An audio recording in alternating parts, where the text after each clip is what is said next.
I am days away from my 18th birthday. I am curled up in one of the 8 foster homes I've been in. My social worker, Ms. Jackie, tells me that in 3 days I will probably become product of the state, hospitalized until I am stable from a life I did not choose. Your promiscuity is a concern to us, Missy. We are lucky that you haven't ended up pregnant or with a disease. You were 11 when you started in our system, and you haven't gotten any better. I tell Ms. Jackie the story of my 3rd grade principal that tells me little girls should not be lifting up their skirts at boys, Missy. They called my mother, and after she didn't answer, they asked for my father, and I didn't know what to say.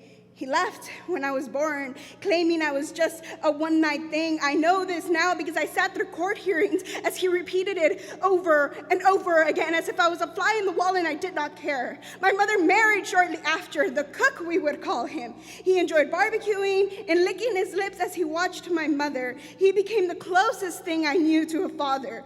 I would stay up in my room listening to him tell my mother how beautiful she was and that no one would be able to love her the way that he did.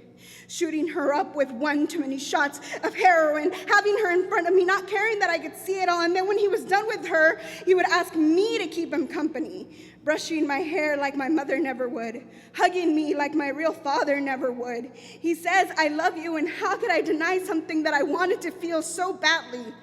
He kissed my lips the way he did to Mommy.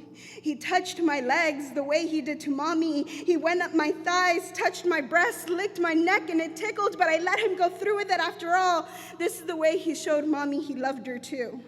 I was 11 years old when you yanked me out of this world, Miss Jackie. I can still hear my mother yelling at my grandmother about a report I didn't understand. I don't know any different, Miss Jackie. Sex just became a normal thing for me. From ages 1 to 10, I didn't know any better. The teddy bears around me weren't able to protect me no matter how many times I told him to stop. I screamed, I yelled as my hips lodged out of place and I saw the blood come out. But this was love, he told me.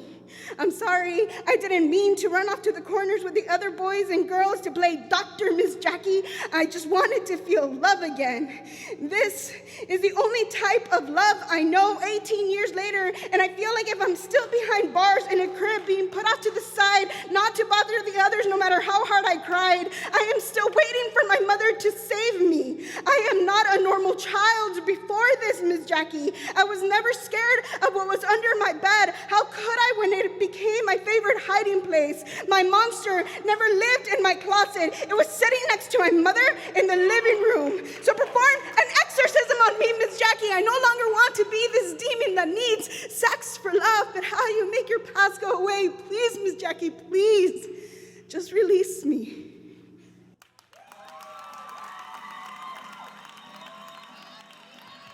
$29.2 for pages.